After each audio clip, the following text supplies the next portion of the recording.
Assalamualaikum warahmatullahi wabarakatuh. Om Swastiastu. Namo Buddhaya. Salam kebajikan. Shalom. Halo semuanya. Terima kasih sudah berkunjung ke channel Wayah Horor. Sebelum kita mulai cerita horor yang penuh misteri kali ini, saya punya permintaan kecil nih. Ingat ya, jangan buru-buru klik subscribe. Tapi kalau kalian menikmati kontennya, saya akan sangat senang kalau kalian mau menuliskan Waalaikumsalam di kolom komentar bagi yang muslim, atau jawab salam sesuai keyakinan kalian masing-masing. Dan jangan lupa untuk like videonya. Karena ingat, salam itu doa, dan doa itu adalah kekuatan yang luar biasa. Dengan menjawab salam di kolom komentar, itu seperti kita saling mendoakan kebaikan satu sama lain. Dan percayalah, itu lebih berharga daripada sekadar klik tombol subscribe. Oke, langsung saja kita mulai ceritanya. Selamat menyimak. Sumpah demi Tuhan, ini bukan cerita yang kubuat-buat. Ini kejadian yang sampai sekarang masih bikin aku merinding tiap kali lihat mobil ambulans kosong lewat malam-malam. Namaku Wahyu. Umurku 32 tahun. Dulu aku cuma sopir freelance, antar barang, kadang jadi driver online.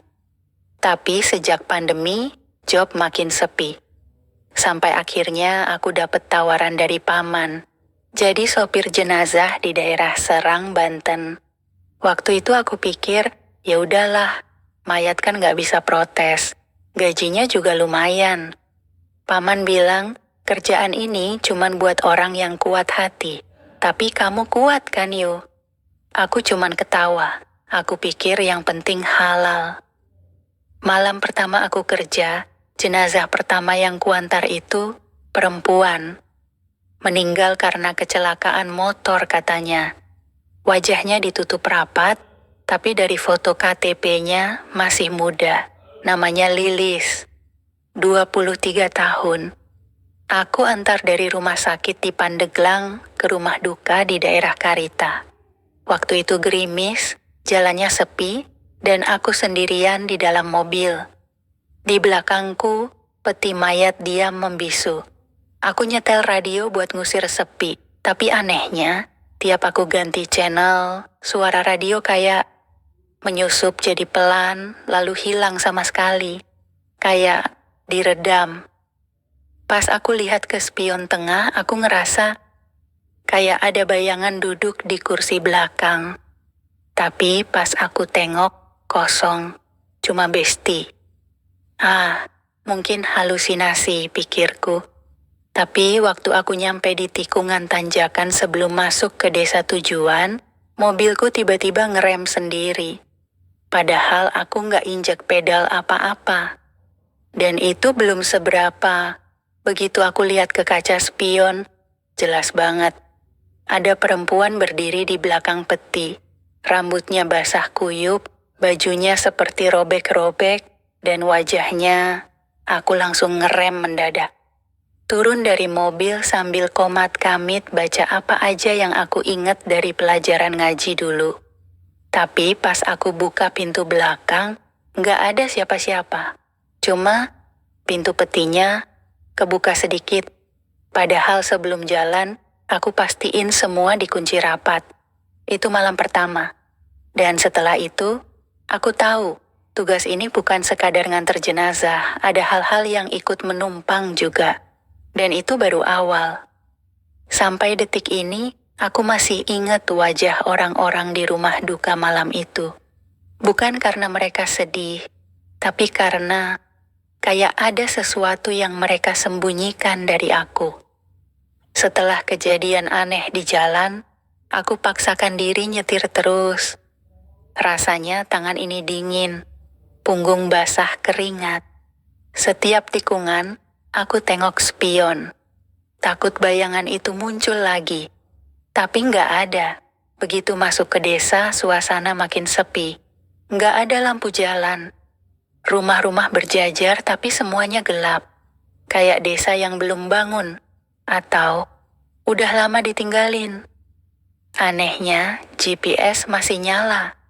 Nunjukin arah ke sebuah rumah panggung di ujung jalan tanah. Aku parkir mobil, matikan mesin, dan langsung turun buat lapor ke keluarga. Tapi belum sempat ngetok pintu, seorang ibu-ibu udah buka dari dalam. Wajahnya pucat, mata sembab. Tapi yang paling bikin aku heran, dia nggak langsung tanya soal jenazah anaknya. Dia malah nanya pelan, "Mas, di jalan tadi, ada yang ikut nggak?" Aku cuman diam, nggak ngerti maksudnya. Dia lanjut, masih dengan suara yang nyaris seperti bisikan. "Soalnya, Lilis itu anak saya. Dia belum ikhlas mati, Mas." Aku mulai nggak enak. Tapi aku cuman angguk, nggak banyak tanya. Tugas aku kan cuman nganter. Jenazah langsung diangkat rame-rame. Aku bantu sedikit, tapi lebih banyak berdiri di pinggir sambil ngeliat sekeliling. Dan di saat itulah, aku lihat sesuatu. Di balik jendela rumah panggung itu ada satu kamar kecil. Tirainya tersibak sedikit. Dan di dalam aku lihat ada sosok perempuan berdiri membelakangi jendela. Rambutnya panjang, basah. Persis kayak yang aku lihat di mobil. Aku langsung nengok ke ibu tadi. "Bu, itu siapa di kamar?" Dia jawab cepat. "Nggak ada siapa-siapa, Mas. Itu kamar Lilis. Sejak dia meninggal, kami kunci terus. Dan aku tahu, malam ini aku nggak boleh nginep di desa itu. Aku pamit." Tapi sebelum naik ke mobil, si ibu bisik satu hal lagi. "Mas, kalau besok Mas bawa jenazah lagi, jangan lewat jalan tanjakan itu, ya. Di sana Lilis dulu jatuh. Kepala duluan." Aku mengangguk pelan, tapi saat aku nyalakan mesin mobil dan lihat ke spion, lagi-lagi dia berdiri di belakang. Dan dia tersenyum. "Aku pernah dengar cerita, kalau kamu nyium bau kemenyan padahal nggak ada yang bakar, itu tandanya ada yang numpang." Tapi waktu itu aku pikir cuma sugesti, sampai aku ngalamin sendiri. Besoknya aku dapet job nganter jenazah lagi. Kali ini bapak-bapak meninggal karena stroke. Jenazah diantar dari rumah sakit di Cilegon ke desa Bojong Manik. Jarak lumayan jauh, tapi aku udah mulai terbiasa. Tapi anehnya, dari awal masuk mobil ada yang beda. Peti jenazah kali ini pakai model lama, dari kayu jati tua. Agak berat, tapi yang paling mencolok baunya. Kemenyan. Padahal jelas-jelas waktu peti dimasukin, nggak ada yang bakar apa-apa. Aku tanya ke petugas rumah sakit, dia cuma senyum kecut, biasanya bau itu ikut. Kalau almarhum dulu suka nyimpen hal-hal gaib. Aku cuma senyum pahit, tapi dalam hati mulai waspada. Perjalanan awalnya lancar, tapi makin masuk ke daerah pegunungan, makin sepi. Hujan turun gerimis. Wiper mobil gesek-gesek kaca dengan bunyi monoton. Dan di tengah hening itu, aku dengar suara bisikan. Pelan, di dalam mobil. Seperti orang komat kamit. Aku matikan radio. Mungkin suara dari luar. Tapi enggak. Bisikannya datang dari belakang, dari dalam peti. Aku refleks tengok spion. Dan di sana, samar-samar, ada uap tipis keluar dari celah peti. Kayak asap kemenyan. Tapi yang lebih bikin aku ngerem mendadak, di atas peti itu ada tangan. Tangan manusia. Kaku. Pucat. Jemarinya panjang-panjang, kukunya kekuningan, dan seperti menggaruk pelan ke arah kursiku. Aku keluar mobil, gak peduli hujan, buka pintu belakang sambil teriak Allahu Akbar. Tapi pas ku buka, peti itu terkunci rapat, tangan itu gak ada. Aku hampir gak sanggup nyetir lagi. Tapi tanggung tinggal 30 menit lagi sampai rumah duka. Tapi belum sempat aku masuk lagi ke mobil, seseorang mengetuk kaca depan dari dalam mobil, bagian depan, kursi penumpang. Padahal aku sendiri dari tadi. Aku ngintip perlahan, dan yang duduk di sana adalah Lilis. Dia menoleh pelan ke arahku, matanya kosong, tapi bibirnya gerak membentuk satu kata. Kembali, aku pingsan. Di tengah jalan, di tengah hutan, di tengah hujan. Dan pas aku sadar, aku udah duduk di depan rumah duka. Mobilku nyala, lampu depan hidup, dan peti jenazah sudah nggak ada di dalam. Tapi yang lebih aneh, jam tanganku masih menunjukkan pukul 03.13, sama persis dengan saat aku pingsan tadi. Waktu di luar sudah terang, matahari udah naik. Entah siapa yang nyetirin mobilku. Sejak malam itu aku sadar, yang paling menyeramkan dari pekerjaan ini bukan mayatnya, tapi bisikan-bisikan yang pelan-pelan mengikis kewarasanku. 3 hari setelah kejadian di hutan itu, aku nggak ambil job apapun. Badanku demam, mimpi buruk terus. Selalu sama, aku nyetir ambulans, tapi di setiap spion, Lilis selalu menatapku. Dengan mata penuh dendam, aku mulai mikir, mungkin aku perlu bersihin diri. Jadi malam itu, aku coba hubungi Ustaz Jamal, teman paman yang juga dikenal suka bantu orang kesurupan atau kena gangguan. Tapi belum sempat aku telepon, HP-ku berdering duluan. Nomor nggak dikenal. Ku detik pelan, ku pencet tombol jawab. Halo? Sunyi. Lalu, suara perempuan. Pelan, patah-patah, seperti dari tempat jauh. Kenapa? Lewat sana? Aku langsung matiin. Dada rasanya mau meledak. Kupandangi layar HP. Dan tiba-tiba muncul pesan WhatsApp masuk. Hanya satu kata, kembalikan. Dikirim dari nomor yang sama. Tanpa foto profil, tanpa status online. Kupaksakan diri tidur malam itu. Tapi menjelang jam 3 pagi, aku kebangun karena suara sirin ambulans. Padahal jelas-jelas aku lagi di rumah. Dan gak ada ambulans di kompleks perumahan ini. Tapi begitu aku keluar kamar, sirine makin keras. Asalnya dari garasi. Dan di sanalah mobil ambulans itu. Mobil yang biasa kupakai. Padahal kemarin masih di bengkel paman untuk dicek. Lampunya nyala sendiri, mesin bergetar, sirinenya hidup. Aku dekati perlahan. Dan saat aku tengok dari jendela samping, ada seseorang di dalam. Duduk di kursi sopir, rambut panjang, basah, berkemeja putih penuh darah. Lilis. Dia menoleh, dan aku dengar suaranya, bukan dari mulut, tapi dari dalam kepalaku sendiri. Bukan kamu yang harus bawa aku, tapi kamu yang harus ikut aku. Ada kalanya, kita bukan cuma ngelewatin jalan yang salah, tapi juga nyeret sesuatu yang seharusnya nggak kita bawa. Dan ketika itu terjadi, bukan kamu yang dikutuk, tapi semua yang dekat sama kamu. Setelah kejadian malam itu, aku nggak bisa tidur. Rasanya seperti ada sesuatu di dalam kepala yang berdenyut. Bukan sakit, tapi seperti ada suara yang terus mengulang satu kata. Kembalikan, kembalikan, kembalikan. Aku putuskan pergi ke rumah paman pagi-pagi. Aku bilang, "Men, aku mau tahu siapa Lilis sebenarnya." Paman awalnya diam, tapi akhirnya dia cerita sesuatu yang bikin bulu kuduku berdiri. Wahyu, mayat Lilis itu bukan dari rumah sakit umum. Dia itu korban dari proyek pemindahan kuburan.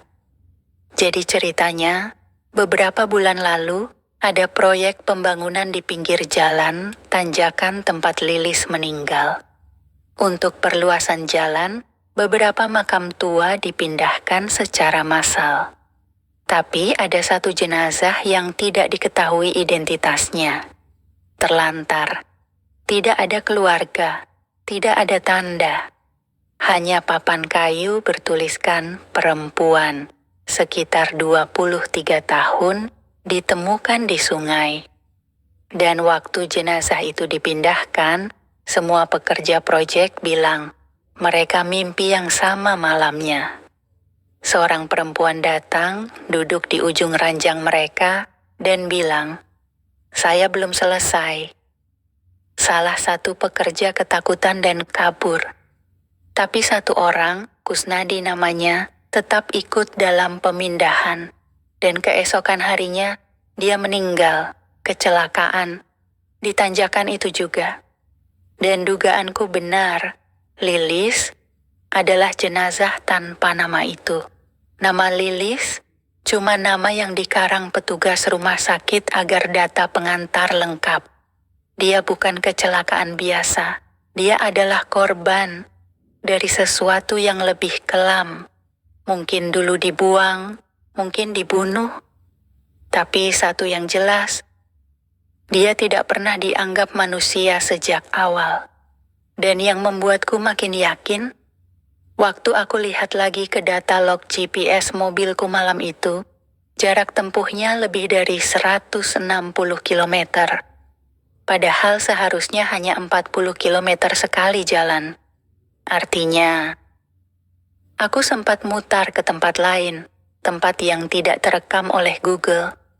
Dan sekarang aku tahu, kalau aku nggak segera mengungkap siapa dia sebenarnya, mungkin aku dan orang-orang di sekitarku akan ikut dibawa.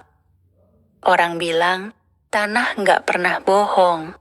Kalau dia pernah dipakai buat kubur orang yang dibuang, maka dia akan simpan rahasianya dan kutuk siapapun yang gali tanpa izin. Setelah dapat informasi soal proyek pemindahan makam, aku putuskan buat ke lokasi bekas kuburan itu. Sendirian, siang-siang bolong. Tanahnya udah diratakan, aspal baru udah menutup semuanya. Tapi di salah satu sudut, masih ada satu nisan tua. Nggak ikut dipindahin, kayak dilupakan. Tulisannya udah pudar. Tapi ada bekas kain kafan yang digulung seperti tali. Dilingkarkan di atas batu nisannya. Dan di atas tanah, ada semacam segel kuno. Kayu kecil dengan tulisan Arab yang setengah gosong. Seolah pernah dibakar, tapi gagal. Tiba-tiba dari belakang seseorang bersuara. "Jangan diangkat, Mas. Itu yang nahan dia di sini." Aku refleks nengok. Seorang kakek-kakek berdiri sambil bawa cangkul tua. Bajunya kumal, matanya tajam. Kulihat di pinggangnya tergantung tasbih besar dan botol kecil yang isinya cairan hitam pekat. Namanya Mbah Sarwan, penjaga makam lama di daerah situ. Umurnya katanya udah lewat 80, tapi kalau jalan masih tegak. Orang bilang dia punya ilmu tua. Kami duduk di saung bambu pinggir jalan, dan dia mulai cerita, perempuan itu nggak dimakamkan secara utuh. Dia dulu dibuang hidup-hidup ke sungai karena dituduh bawa aib, tapi tubuhnya utuh waktu ditemukan. Orang kampung nggak ada yang ngakuin, jadi dia dikubur di pinggir proyek jalan. Tapi belum 3 hari, banyak yang kesurupan, termasuk mandor proyek. Lalu, tanyaku, lalu aku pasang segel, supaya rohnya nggak kemana-mana, tapi orang kota main gusur aja. Kuburannya dipindah, petinya dipotong biar muat di ambulans. Dan dia marah, Mas. Marah sekali. Aku menunduk. Nafas rasanya sesak. Sekarang dia udah nempel ke Mas Wahyu. Karena Mas yang bawa dia terakhir kali. Kalau dia belum selesai, dia akan terus ikut. Dan terus minta dibalaskan. Aku tanya, apa aku bisa bantu dia tenang? Mbah Sarwan memandang tajam. Mas bukan diminta bantuin, Mas diminta ikut. Digri, ikut kemana Mbah? Dan dia jawab sambil menepuk bahuku, ke tempat terakhir dia ingin dikubur, tempat di mana dia dulu mati. Aku selalu pikir, kalau aku berani dan tulus, hal-hal gaib nggak bakal ganggu aku. Tapi ternyata, ini bukan soal berani atau takut, tapi soal siapa yang jadi saksi kesalahan. Pagi itu, aku berangkat ke sungai yang disebut Mbah Sarwan. Lokasinya agak terpencil, di perbatasan antara dua desa kecil, konon dulunya tempat pembuangan barang-barang ritual, bahkan manusia.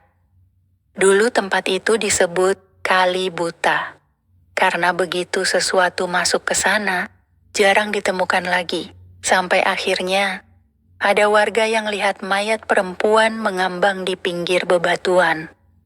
Aku berdiri di pinggiran kali, airnya tenang, terlalu tenang untuk tempat yang menyimpan tragedi. Tapi saat aku perhatikan, ada bekas tali di salah satu batu besar, seperti tempat mengikat sesuatu atau seseorang. Aku mulai menyusuri tepi sungai. Dan di sanalah aku nemu sesuatu yang seharusnya nggak ada. Sebuah potongan kain putih, setengah terkubur lumpur, ada bercak merah kecoklatan yang udah pudar. Tapi lebih dari itu, di atasnya ada foto tua, nyaris rusak. Seorang perempuan muda berdiri di depan rumah kayu. Di baliknya, samar-samar, ada tulisan Posyandu Desa Cipala. Dan, ya, wajah di foto itu Lilis. Aku simpan foto itu dan kembali ke mobil. Tapi begitu pintu mobilku tutup, kaca depanku berembun. Padahal cuaca panas, dan di embun itu ada tulisan muncul perlahan. Kamu lihat, aku, sekarang kamu harus dengar. Tiba-tiba suara radio mobil menyala sendiri. Frekuensi kosong, tapi ada suara, pelan, berat seperti rekaman lama. Aku bukan kecelakaan. Aku dibuang. Aku lihat wajah mereka. Suara itu kemudian berubah menjadi jeritan, sangat keras, memekakkan telinga. Aku cabut kunci mobil, tapi suara itu tetap hidup, seolah datang bukan dari radio, tapi dari dalam mobil. Aku keluar, muntah di pinggir jalan. Jantung rasanya hampir meledak. Tapi dalam kepanikan itu, aku sadar sesuatu. Lilis bukan cuma ingin dikenang, dia ingin balas dendam. Ada kalanya orang-orang tahu kebenaran, tapi mereka memilih untuk diam. Bukan karena takut, tapi karena mereka sadar kebenaran itu akan menghancurkan segalanya. Pagi itu aku sampai di desa Cipala. Sepertinya desa ini nggak pernah berubah. Jalanan sempit, rumah-rumah kayu dengan genteng daun nipah, dan udara yang berat. Tapi satu hal yang mencolok, sepi. Terlalu sepi. Setiap rumah seakan tutup rapat. Warga jarang sekali keluar. Seolah mereka tahu ada sesuatu yang datang, tapi nggak mau menemui itu. Aku ke balai desa, coba tanya-tanya soal Lilis. Dan seperti yang sudah kutebak, semua orang bilang tidak tahu. Semua orang pura-pura tidak ingat. Hingga akhirnya aku menemukan seorang ibu tua yang duduk di teras rumah. Wajahnya keriput, matanya hampir tertutup sepenuhnya. Tapi di balik itu, ada sesuatu yang jernih, sesuatu yang tajam. Dia memperhatikan aku dengan tatapan yang penuh pertanyaan. Lilis, kata ibu itu, suara pelan. Kamu mau tahu tentang Lilis? Aku angguk, hati mulai berdegup kencang. Ibu itu menghela nafas panjang, dan matanya menatap jauh ke masa lalu. Lilis dulu gadis yang baik. tinggal di rumah itu, di ujung desa. Waktu itu dia dipilih untuk jadi sukarelawan di posyandu untuk bantu warga. Tapi ada yang tidak suka, ada yang nggak terima. Dia berhenti sebentar, mengambil napas, lalu lanjut. Suatu malam dia hilang. Semua orang bilang dia bunuh diri, tapi itu nggak benar. Itu dibuang. Dibuang oleh mereka yang merasa risih dengan kebaikannya. Aku gemetar mendengar kata-kata itu. Mereka? Siapa mereka? Ibu itu menunduk, kemudian dengan suara bergetar, dia bilang, "Baca ini, Mas, baru kamu tahu." Dia memberikan secarik kertas yang tampaknya sudah lusuh, dan di sana tertulis satu nama yang tiba-tiba membuat otakku seperti meledak. Paiman, Kepala Desa Cipala. Aku terkejut. Kepala desa? Paiman, apa hubungannya dia dengan ini? Kenapa Paiman? Apa dia yang membuang Lilis? Tanyaku dengan suara parau. Ibu itu diam dan dengan pelan mengangguk. Paiman bukan hanya kepala desa. Dia adalah orang yang pertama kali menghapus Lilis dari desa ini. Dan dia bukan orang yang mudah diajak bicara. Kalian harus hati-hati dengan dia. Tiba-tiba, pintu rumah berderit terbuka. Seorang pria muda memakai pakaian rapi berjalan masuk. Wajahnya serius, namun ada sesuatu yang mencurigakan di balik matanya. "Ada apa, Bu?" Suara pria itu terdengar dingin. Ibu itu terdiam sejenak, lalu dengan pelan menatapku, memberi isyarat agar aku cepat pergi. Aku paham, itu adalah anak dari Paiman. Kadang kita nggak siap mendengar kebenaran, tapi kalau kita udah tahu, nggak ada jalan balik. Lilis bukan hanya ingin didengar. Dia ingin kita ikut merasakan apa yang dia rasakan. Sore itu, aku kembali ke rumah ibu tua itu, setelah menemukan nama Paiman di secarik kertas. Langkahku terasa berat, karena aku tahu semakin aku menggali, semakin besar bahaya yang mengintai. Namun aku nggak bisa mundur. Ini sudah terlalu dalam. Di depan rumah, aku melihat Paiman duduk di kursi teras dengan wajah dingin dan tatapan yang menusuk. Pakaian formalnya yang rapi kontras dengan lingkungan desa yang sangat sederhana. Dia menyambutku dengan senyuman yang tidak tulus. "Ada apa, Mas Wahyu?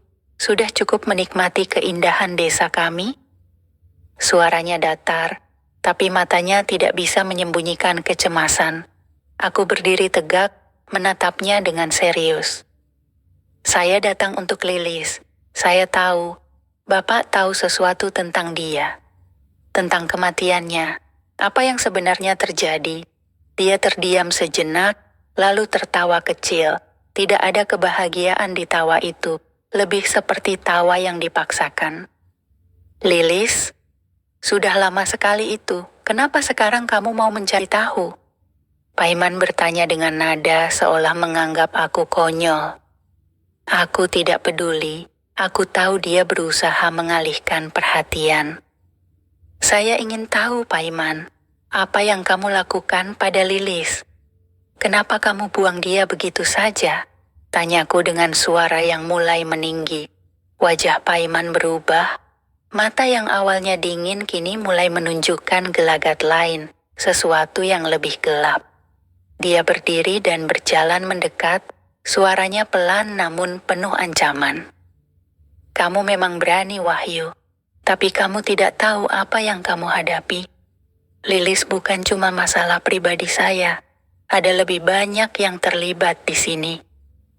Tiba-tiba, aku merasa suasana berubah, udara menjadi berat. Seperti ada sesuatu yang menekan dada, rasanya seperti ada yang mengawasi. Aku hampir ingin mundur, tapi aku tetap bertahan. "Apa maksudnya, Paiman? Siapa yang terlibat?" Tanyaku, berusaha mengungkapkan ketegasan. Dia tersenyum tipis dan memutar tubuhnya menjauh, menatap ke kejauhan. Lilis memang bukan satu-satunya yang dibuang di desa ini. Banyak yang sama seperti dia, banyak yang terlupakan, mereka yang dianggap aib, yang tidak diinginkan. Dan saya hanya melaksanakan perintah. Aku merasa ada sesuatu yang sangat tidak beres dengan kata-katanya. Ada yang mengganggu di balik pernyataan itu. Tapi sebelum aku bisa melanjutkan pertanyaan, tiba-tiba dia berbalik, menatapku dengan tatapan yang sangat mengerikan. Kamu tidak akan pernah tahu, Wahyu. Tidak semua orang di sini bisa menerima masa lalu yang benar. Ada yang akan terus berjuang, dan ada yang memilih untuk diam. Tiba-tiba, dari dalam rumah, terdengar suara langkah kaki yang cepat. Seperti ada yang berlari menuju pintu. Aku menoleh dan melihat ibu tua yang tadi menolongku. Dia berdiri di depan pintu, wajahnya pucat dengan tangan terkatup rapat. Mas Wahyu, sudah cukup. Jangan teruskan lagi, teriaknya dengan suara panik. Tapi sudah terlambat. Aku mendengar suara keras dari dalam rumah, diikuti dengan suara jeritan yang membuat jantungku berdetak semakin kencang. Paiman menatapku, dan di matanya, aku bisa melihat kegelapan yang semakin mendalam. Terlalu lama dia menunggu, Wahyu. Terlalu lama, kamu akan menyesal sudah menggali lebih dalam. Terkadang kita merasa tak berdaya di tengah kegelapan. Tapi pernahkah kamu bertanya apa yang sebenarnya kita cari? Sebuah jawaban atau sebuah pengampunan? Setelah Paiman menyatakan bahwa aku sudah menggali terlalu dalam, aku tahu aku sudah terperangkap dalam jaringan kebohongan yang lebih besar dari yang aku kira. Tapi, aku tak bisa mundur lagi. Terlalu banyak yang telah terjadi, dan aku sudah terlalu jauh untuk berhenti. Aku menunggu hingga malam tiba. Seperti biasa, desa Cipala tetap sunyi. Namun malam ini terasa berbeda. Angin malam membawa aroma yang tidak biasa, seperti bau tanah basah dan sesuatu yang lebih tajam, lebih busuk. Aku kembali ke rumah ibu tua itu. Di sana, ibu itu menungguku dengan cemas, seperti sudah tahu apa yang akan terjadi. Apa yang kamu temukan di sana, Mas? Tanyanya pelan, suaranya gemetar. Aku tak bisa menahan rasa penasaranku lebih lama. Aku tunjukkan foto yang kutemukan di sungai, foto Lilis yang sudah usang. Ibu itu menatap foto itu, wajahnya semakin pucat. Itu adalah foto terakhir yang ada tentang Lilis. Setelah itu, dia benar-benar hilang. Orang-orang lupa. Jawabnya dengan suara rendah. Aku mendekat, tapi kenapa Paiman begitu takut kalau aku tahu? Ada apa yang disembunyikan? Ibu itu terdiam lama, seakan berpikir 2 kali. Lalu dengan suara terbata-bata, dia mulai bercerita. Ada orang-orang besar di desa ini, Mas. Mereka bukan orang yang bisa kita lawan. Pak Iman, dia bukan hanya kepala desa. Dia adalah bagian dari sesuatu yang lebih tua. Sebuah ritual lama. Aku terdiam, mencoba memahami. Ritual? Ritual apa, Bu? Sebuah ritual yang dulu dilakukan oleh nenek moyang mereka. Ritual untuk menjaga desa tetap aman. Tapi, harga yang harus dibayar sangat mahal. Mereka harus mengorbankan jiwa-jiwa yang tidak diinginkan. Lilis, dia salah satunya. Aku mulai paham. Ternyata, Lilis bukan hanya korban dari kebencian atau cemburu, dia adalah korban dari suatu sistem yang lebih gelap dan lebih lama dari yang bisa kubayangkan. Ibu itu menggenggam tanganku. Mas, kalau kamu masih ingin tahu lebih, kamu harus pergi ke tempat itu. Di hutan ada sebuah batu besar. Batu itu adalah tempat mereka dulu melakukan ritual. Itu satu-satunya cara untuk menghentikan semua ini. Aku merasa hatiku semakin berat, tapi aku tahu ini satu-satunya jalan. Jika aku benar-benar ingin menghentikan apa yang terjadi di Cipala, aku harus menghadapinya langsung. Di malam yang gelap, aku menuju hutan yang disebut ibu itu. Hutan yang katanya menyimpan sejarah kelam desa ini. Semakin aku mendekat, semakin terasa hawa dingin yang merayap di kulitku. Seperti ada yang mengawasi. Bahkan angin malam yang seharusnya sejuk itu terasa seperti menekan, mencekik. Aku menemukan batu besar yang ibu itu maksud. Batu itu tergeletak di tengah hutan, diliputi oleh semak-semak lebat. Di atasnya ada ukiran-ukiran kuno yang tak jelas terbaca, seperti lambang atau simbol yang sudah lama terlupakan. Aku baru saja akan menyentuh batu itu ketika sebuah suara terdengar dari belakang. "Kamu sudah datang, Wahyu. Aku tahu kamu pasti akan mencari." Aku menoleh, dan Paiman muncul dari balik pohon. Wajahnya tidak terlihat tegas seperti biasa. Kini ada sesuatu yang menyeramkan di matanya, sebuah keputusasaan yang dalam. "Kenapa, Paiman? Kenapa semua ini?" tanyaku, mencoba mengerti. Dia menghela napas berat. "Karena desa ini sudah terlalu lama dipertahankan dengan darah. Kalian tidak tahu, Wahyu, betapa kerasnya usaha untuk menjaga kedamaian ini. Lilis, dia adalah yang terakhir yang harus dibuang. Tapi itu tidak akan pernah cukup. Itu hanya bagian dari ritual yang tidak bisa dihentikan." Aku terdiam, mencernanya. "Jadi, kamu tahu semua ini dan masih melakukan itu?" Paiman tidak menjawab. Dia hanya menatapku dengan tatapan kosong, seolah tidak ada harapan lagi. "Kamu tidak bisa menghentikan ini. Kalau kamu terus mengganggu, kamu akan jadi bagian dari ritual ini juga." Tiba-tiba, tanah di sekitar kami bergemuruh. Aku merasa seperti ada yang bergerak di bawah kaki kami. Sesuatu yang besar, sesuatu yang menunggu. Di hadapan kegelapan, kita seringkali merasa kecil. Tetapi kadang kita harus melihat ke dalam diri kita sendiri dan bertanya, apakah aku siap untuk menghadapi apa yang ada di sana? Langkahku berat. Paiman berdiri di depan batu besar itu, matanya penuh penyesalan dan ketakutan yang mendalam. Aku bisa merasakan getaran tanah di bawah kakiku semakin kuat, seolah alam ini sendiri sedang meronta. Sesuatu akan terjadi, sesuatu besar. Paiman mulai bicara dengan suara yang hampir tidak terdengar, tapi cukup jelas. "Kamu tidak mengerti, Wahyu. Kami bukan memilih untuk melakukan ini. Ritual ini sudah ada sejak ratusan tahun yang lalu. Itu adalah cara untuk melindungi desa ini dari kehancuran. Setiap desa, setiap kelompok, ada sesuatu yang harus dibayar untuk menjaga keseimbangan dunia ini." Aku menatapnya dengan bingung. "Tapi Lilis, Paiman, kenapa dia? Kenapa harus ada korban setiap kali? Apa yang sebenarnya kamu lakukan?" Paiman menunduk, matanya seolah menahan air mata, tetapi wajahnya tetap keras.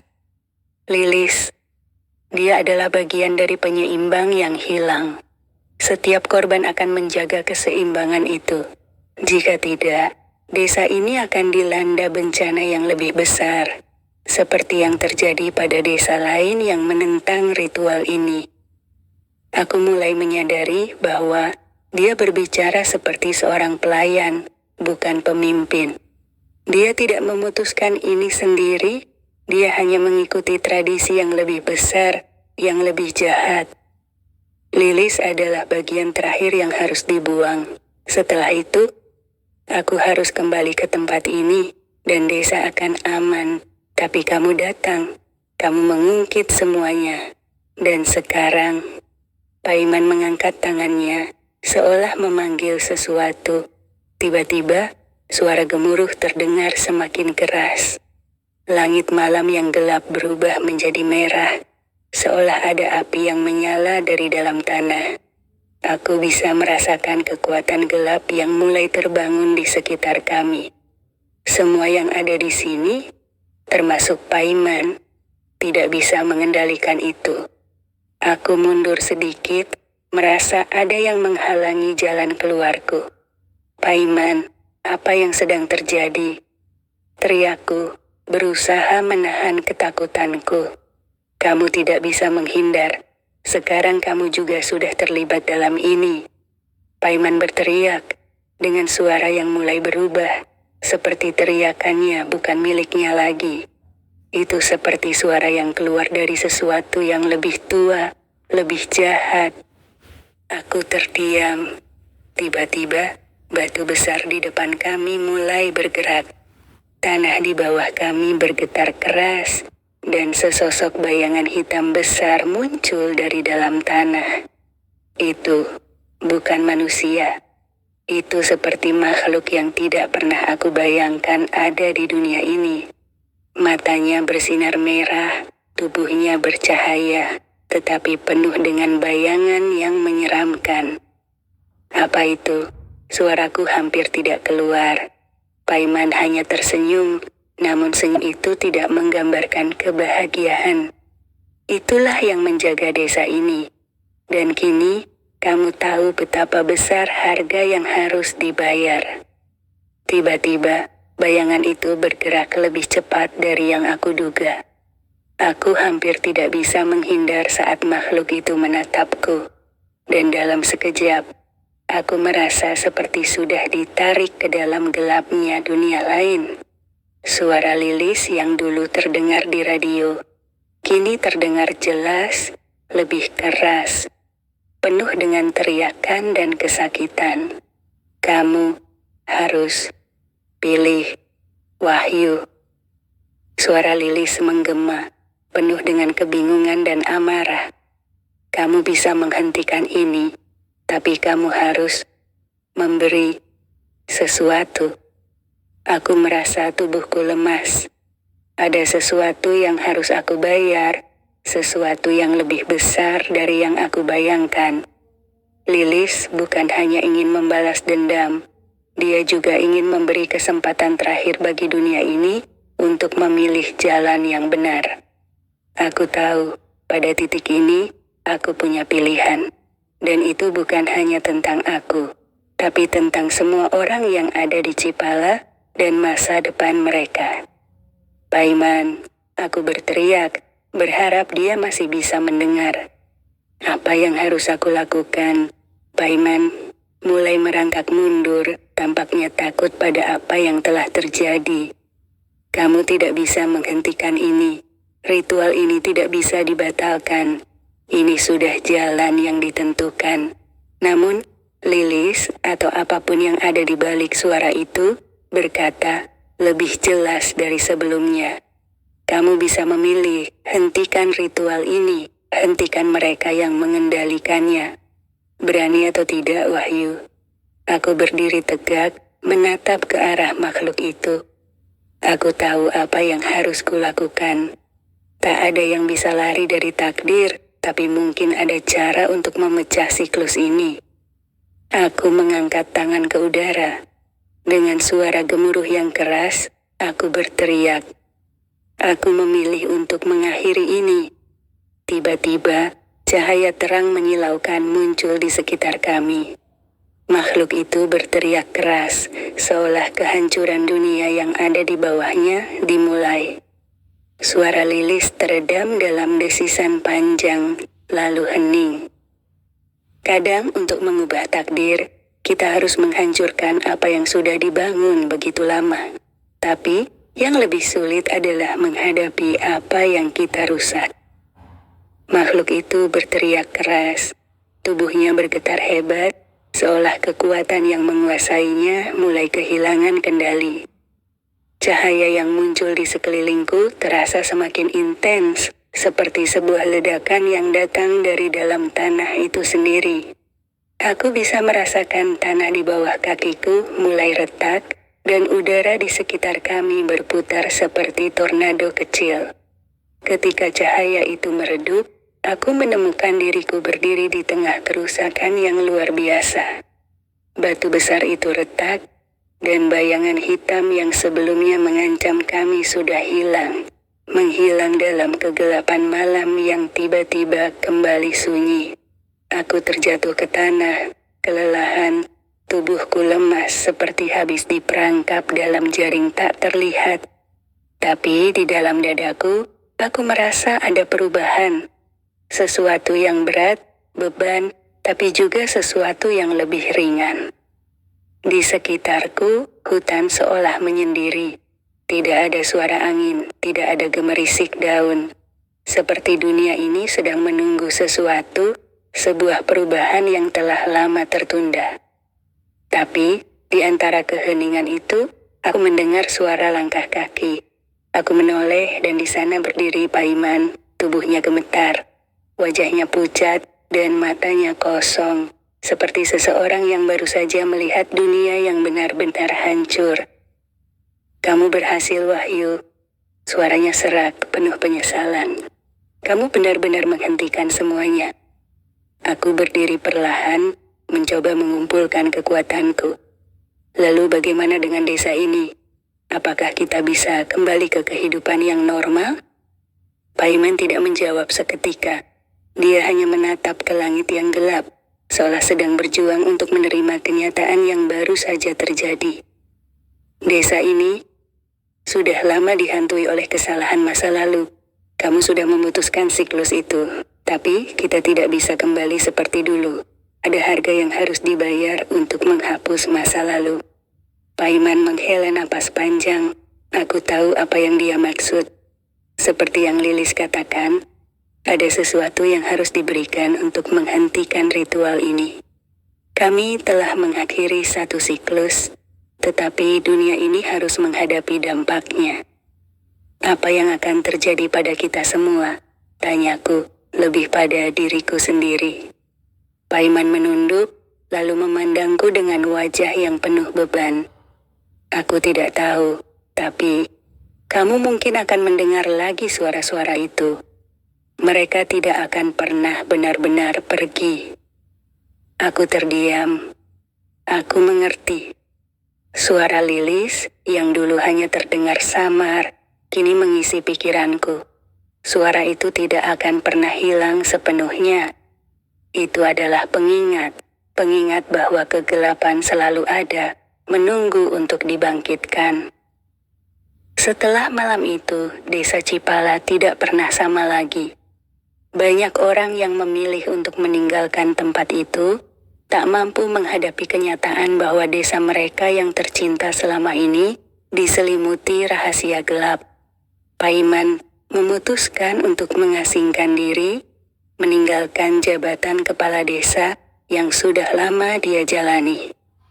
Aku tinggal beberapa waktu di Cipala untuk membantu orang-orang yang masih bertahan.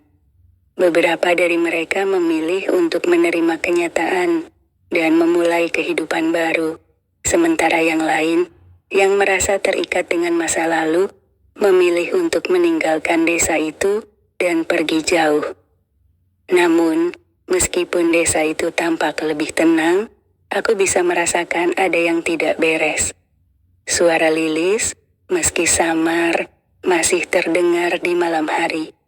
Terkadang aku merasa seolah dia berada di dekatku, berbisik, mengingatkan aku tentang harga yang telah dibayar.